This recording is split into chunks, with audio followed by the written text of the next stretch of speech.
Maddie here. Welcome back to my channel. I am extremely excited for today's video because I have gained 2 subscribers and I'm so happy that you guys believe in my channel and are excited to see what I create. So thank you guys so much. But anyways, today I wanted to talk about dreading synthetic doll hair. So I am nearly done with this girl. Finally, after almost 3 months, I have 1 strand left in which I'm going to do a short tutorial for you guys on how you dread synthetic doll hair. But anyways, I want to talk a little bit about this doll. So what I decided to do differently with this Blythe doll is that I made the strands much thinner because I thought it would be faster. And it kind of was faster in terms of finishing 1 dread, but there's so much more dreads now that it's thinner. So this took even longer than the first Blythe doll, which I dreaded. And I will show you guys what he looks like right here. So this is the first doll that I personally dreaded, and I'll show you guys his hair right now. As you can see, it is much thicker than the girl. By the way, this is going to be his new girlfriend, in which I'm going to customize. She's also going to have a weed theme. But yeah, this has much thicker dreads and less strands, and this has a lot more, which I love because it looks more feminine. Anyways, let's get on with this video. I'm going to be decorating her dreads, just like this guy right here. But I'm going to be decorating every strand for her hair. So I know that the black community loves to add pony beads to their hair, so this is what I want to do with her with Rastafarian colors. And I will show you guys later on how I will be doing that. But before I get there, I want to show you guys dreaded hair done by a different artist. So as you can see here, these are colorful dreads that were done by a different artist named Woolly Mantis on Etsy.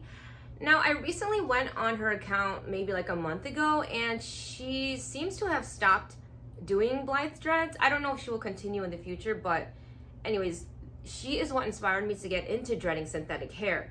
And to be honest, her dreads do look different from mine. As you can see, these 2 dreads are about the same thickness, but if you look up close, the texture is very different.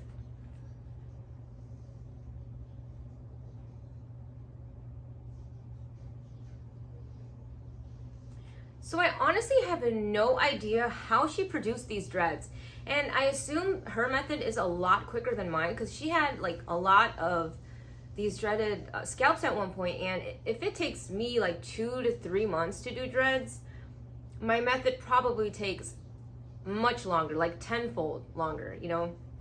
But what I like about my dreads in particular is that it looks more realistic. Like the texture looks more real to me. Like this looks like something someone with straight hair would produce, you know, but this looks like curly hair was matted together. So I like my method more, and if things take longer, usually you get a better result. So I'm complaining, but not complaining, I guess.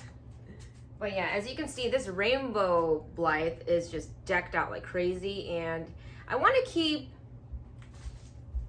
her hair more simple and just add the beads at the bottom. And if you guys are ready for that, come in closer.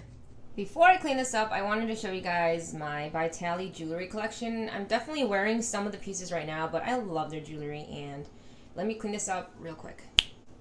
Okay, so now that I have brought you guys in closer, I want to show you guys the tools that I use to decorate my dreads. Now, you're not limited to these. You can add whatever you want and be creative. In fact, I encourage you guys to do that. But the basic things you're going to need are these plier tools, filigree tubes like these. So the black community uses these for, I think, their dreads and braids. I think mostly dreads though. These are supposed to wrap around them to add some flavor and fun, you know. These are very affordable. You can get these at your local beauty supply store or on Amazon. You can add some string from the craft store to make braids on your dreads to add some color and texture. Pony beads that you can add to the ends like the black community does with their real hair. And pliers so that you can add charms to your filigree tubes or take off your charms, just something to help maneuver the filigree tubes. So this is an example right here. And you just simply open it up like this, and if you want to add a charm, you just add a small ring in one of those holes, and then you add the charm using these tools. And that's it. So before I get to decorating this girl's dread, I want to show you guys a tutorial on how you do these dreads. So let's bring you in a little bit closer. So now, before I get into how you make these dreads, I want to quickly talk about sectioning. So if your doll has a big head of hair and you see all these gaps, you are really going to have to work around the scalp so that you cover all the gaps. Like this looks very natural. You don't see any holes, and the reason for that is because I would literally take little bits of the strand and crisscross it to cover up the gaps as much as I can. That is also why my sectioning takes an extremely long time and why this process took so long. It's just the sectioning, how tight you dread it. It is definitely a process if you want it to be good quality. Let me show you guys real quick Woolly Mantis's dreads before I get into how to make this. So like I was saying, the texture is extremely different. Like I was looking through her hair and I see these giant, thick strands, and I feel like it's because she definitely, I think, crocheted it. It just looks like she took her crochet and was like making a bunch of tangles inside, and that's probably why she can probably do it a lot faster than me. But as I was saying, this texture looks a lot more realistic. It looks better quality, and it looks like it'll hold better. Not saying that it's better than hers, because she has like her own aesthetic, and this looks really good in its own way as well. I love her dreads, so don't get me wrong, I'm not saying my method is better. It's just different and all up to preference. So now let's get into how to dread these. So I purposely left one strand for you guys just so I can really show you guys how to do it. But yeah, as you can further see, I take my sectioning very seriously here, and yeah. But let's look for that last piece of hair, and here it is right here. As you can see, the top is already dreaded because, like I said, I section everything out first so I don't have to worry about it.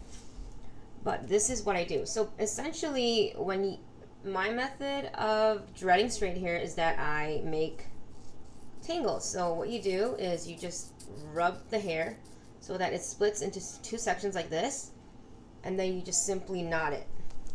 Pull it very tight. Do the process again.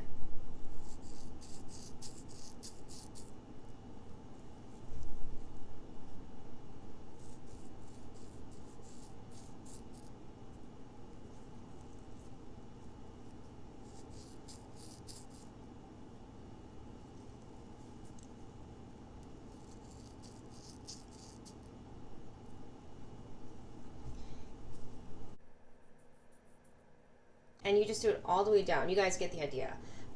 Once you finish going all the way down, you can see it's like a little bit like this, not as smooth. All you really have to do is this. You roll it with your hands, or you go like this with your fingers, and it becomes nice and smooth. So, once I finish this dread, I will show you guys how I decorate one strand.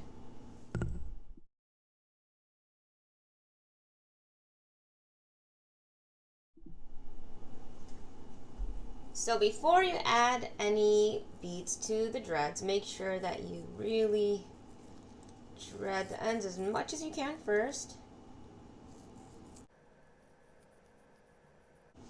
That. And if you have long pieces like this that are sticking out, it's kind of good.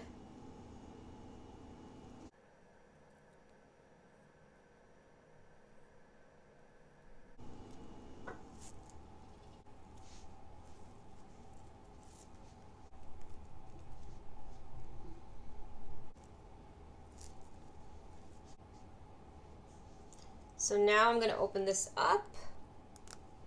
This is basically what's going to secure the beads so that they don't fall out. And it adds a little nice touch to it anyway, so I do love these.